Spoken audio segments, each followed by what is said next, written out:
bakit ganun, no? Bawal magbakla-baklaan, pero pwedeng magbabababaehan.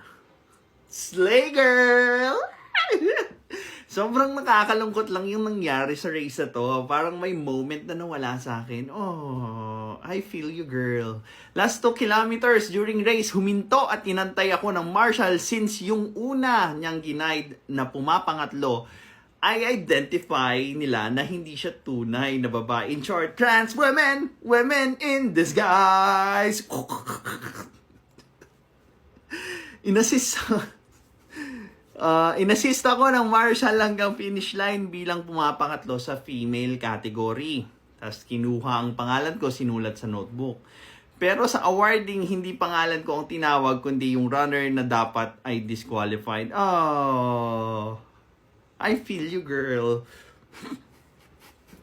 Not against LGBT, pero sana male category nilagay kung nag-podium man si Akla. Oh! That's blasphemy! Isa yung homophobic, transphobic statement. Hindi nyo ba alam na hurt ang emotions naming mga trans women, women in disguise. Pag hindi nyo kami ina-acknowledge ng mga babae, I mean, yung mga struggles namin, hindi nyo ba nakikita? Kasi hindi namin nakikita yung struggles ng women. Hindi porket mahaba ang buhok, may kulay at may pubes sa female category ilalagay. Oh, that's transphobic. You're transphobic, huh? Hindi nyo ba alam na by mere words we could turn into anything that we want? As long as we identify ourselves in, you know, in other gender or forms, we are what we say we are. Like, for example, di ba?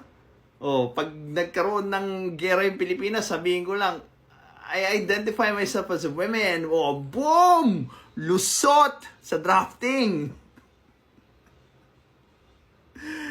We respect your gender, but please respect the distance and category. Ano respect? Hindi. Gusto namin kami lang yung masaya. Di ba? Sa sobrang hina namin doon sa original category namin. Siyempre, ba't kami magpapakahirap doon? Eh, yung award doon sa female category. Easy peasy. Di ba? Oh. Andyan na eh. Kumbaga, para mong inagawan ng candy yung isang bata. Yeah, with all the advantage of your testosterone, those muscles, di ba?